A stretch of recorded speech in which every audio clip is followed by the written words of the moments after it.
What's up?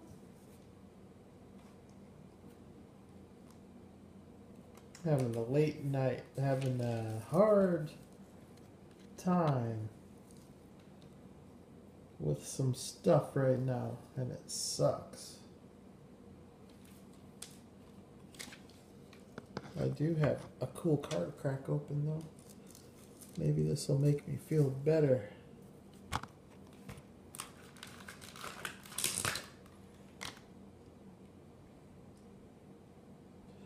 Oh, it's so pretty. $45.96.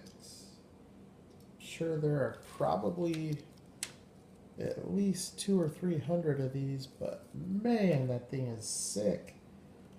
The camera does it no justice. I don't know if I got that saturated or what, but I'm telling you, that thing looks sick. These green wheels really pop on this car. Really nice roller. The stance looks good on this one. Man. That is cool. I like that.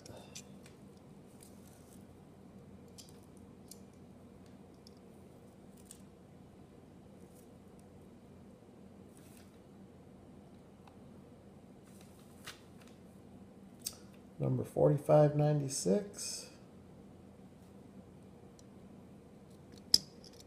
Some awesome detail on this casting.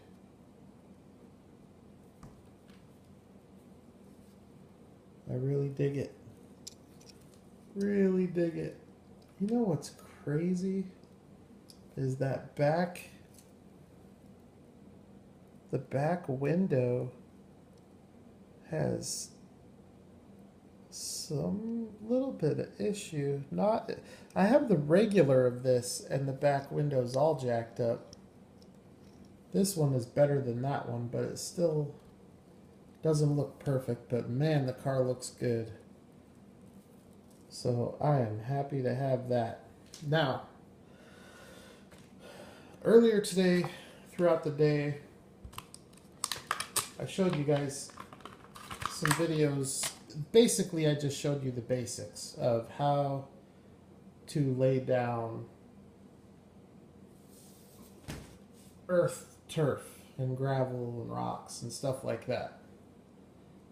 So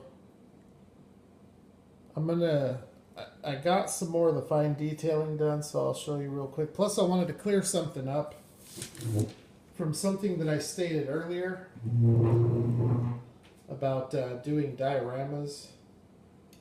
I made a statement that is partially true, but could get you into trouble, so I want to clear that up just in case you do end up attempting one of these.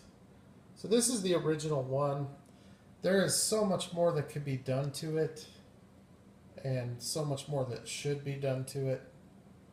But I'm not sure how far I'm going to go with it. I'm actually thinking I might sell this one. So I had these IKEA shelves, and I had the idea to do a how-to video to show you guys how, as I said, how to lay down the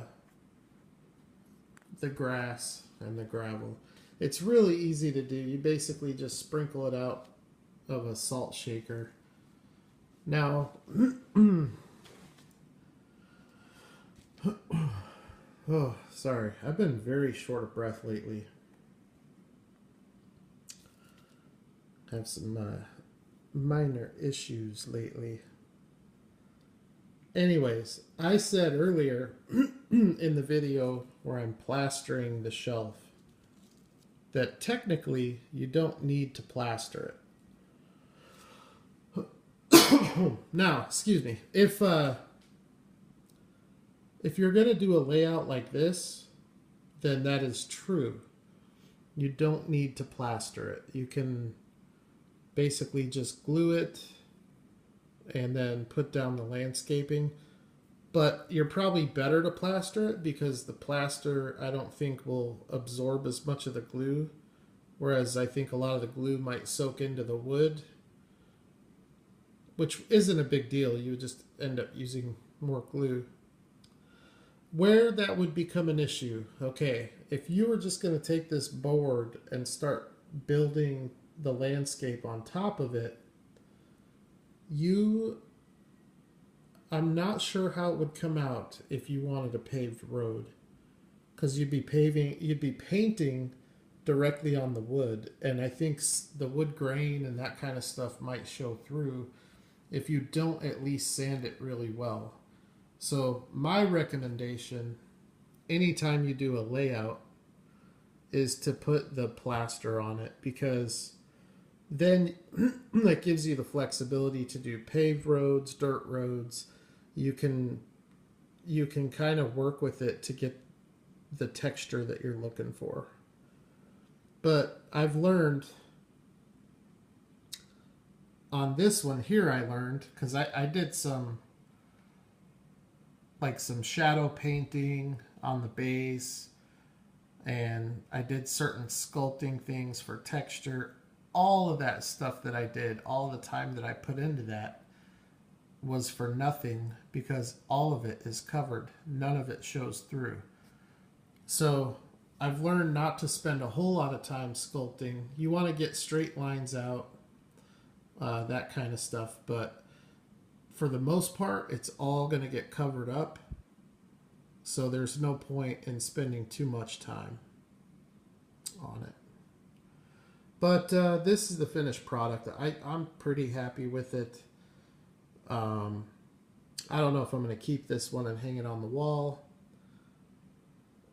or if I'm going to take it and sell it. I'm actually thinking about selling both of these, because this one here is pretty big and I don't have anywhere to put it. It's nice for the videos, but I really like the setup that I had before, where it's just on a table.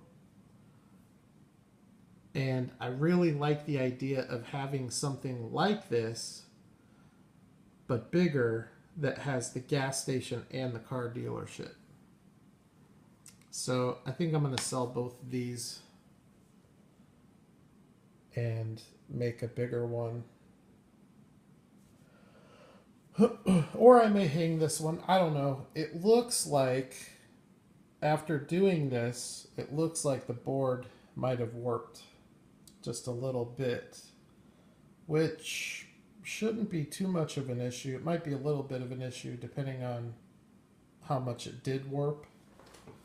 I can tell you, after I got all the gravel and all the rocks down with all the bushes, I basically landscaped all of this without bonding any of it, because this isn't one of those where you could just spray to bond it. And in doing that, I didn't realize how much of a pain it was going to be, because the size of these rocks and the weight, they don't bond very easily. So I had to go through 3 times with the water, the wet water and the glue. I had to go through, glue everything down, let it dry.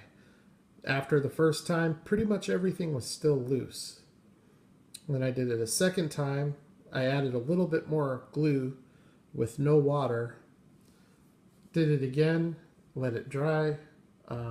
There was still a little bit of loose stuff, but most of it had bonded. And then the third time, it's pretty much bonded at this point. There are a very few loose pieces, but for the most part, this is bonded.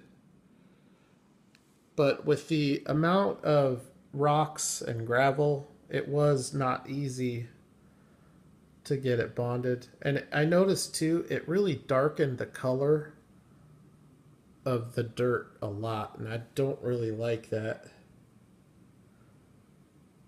But There are some things. If you have a spray brush, you could air spray it.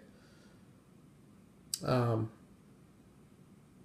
guy that I watch on YouTube, he takes pastels. He has it's like a desert sand color pastel, and he just shaves it down real fine off of the chalk stick, and then he'll take a brush, and it's like a really fine powder, and he'll just brush. And I think that would be a good way for me to go, because I don't know, it's really hard to see on camera, but it really did darken it up a lot. I think it still looks okay. I think it looks all right. But there's other stuff I could get. There's other like high altitude bushes and plants that I could get that would really add a lot. And one thing I've noticed, like that as I do more of these, you know, the turf back here, it looks okay. Yeah, see, that's bonded like crazy. That's really on there. That's not going anywhere. But what I'd really like to do, what I'd really like to get into, and if I ever got to a point where I started making these for a little bit of side cash, I might invest in it. But I would really like to get a static grass applicator. I don't think they're that expensive. But when you start putting static grass down, that's when it really starts bringing it to life.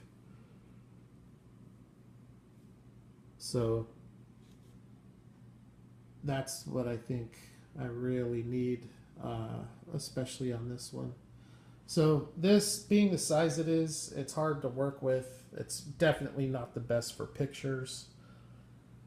But for displaying, I think it's a really cool looking little shelf. The front of it here just needs to be sanded. I'm just going to sand that down and then paint it.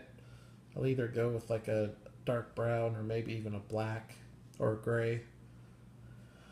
But other than that, I think it came out okay. I would hang it.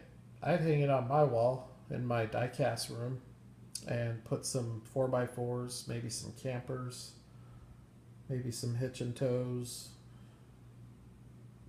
stuff like that on it to display it. So, but I don't think it's going to serve much of a purpose for videos or pictures, just because it's too narrow, and no matter what angle you shoot, you're still going to have background in the shot.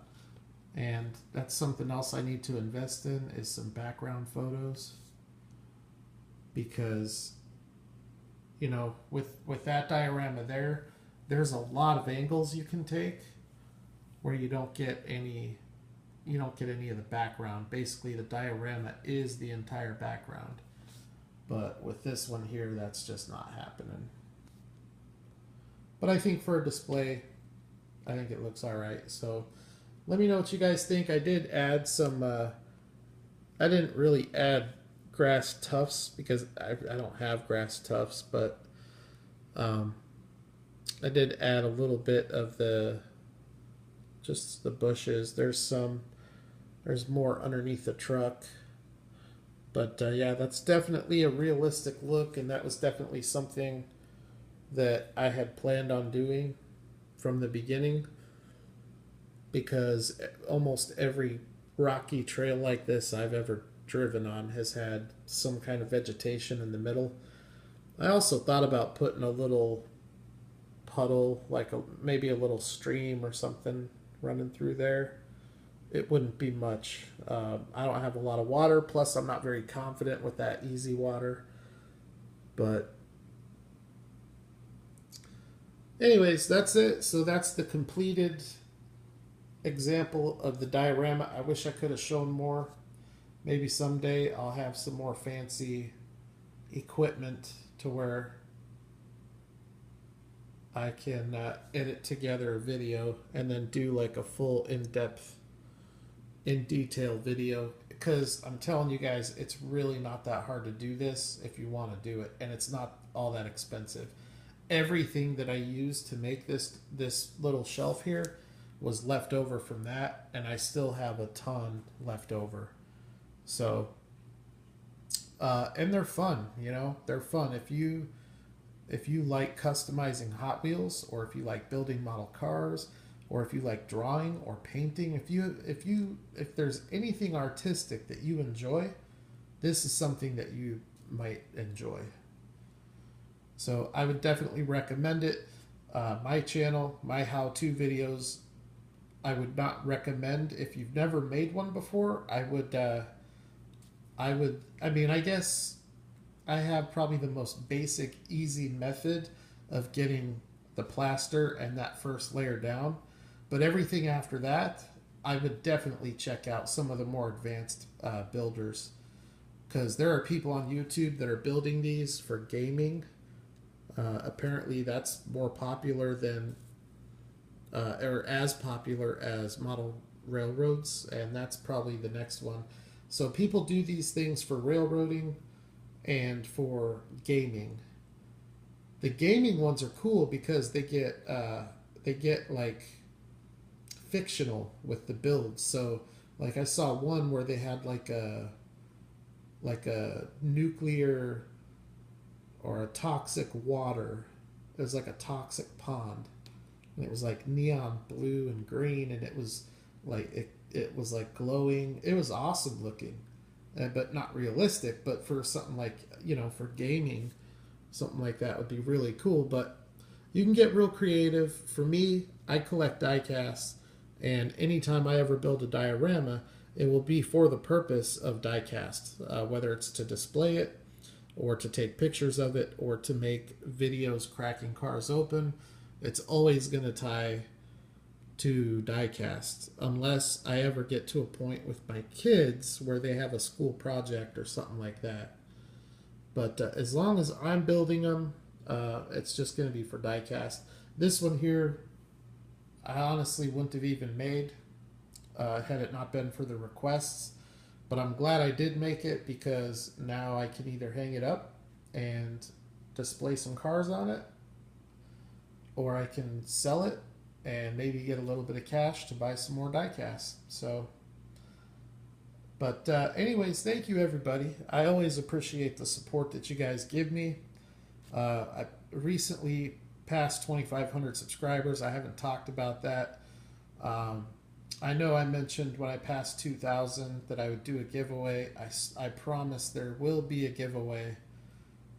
I've just had so much stuff going on lately that it just hasn't been on my mind. So hopefully once everything settles down for me,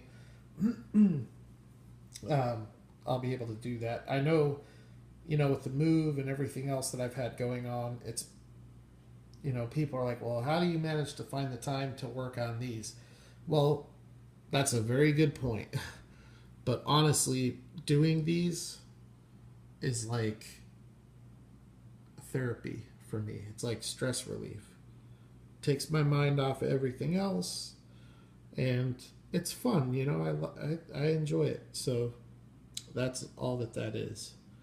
It's just recreational fun. So, all right. Thank you everybody for checking it out. Hopefully you enjoyed the MacGyver green machine. And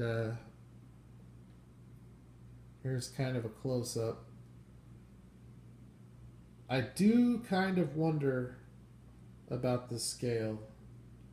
I think the dirt, the gravel, and the rocks might be a little bit too big for 1:64 scale. But it could still work, because I've seen in my trucks, I've been on trails a lot worse than this as far as boulder size goes. So, all right, I'll get off. I'm sure you've all stopped watching by now anyways, but thanks for watching. Thanks for supporting the channel. I will holler at the next video.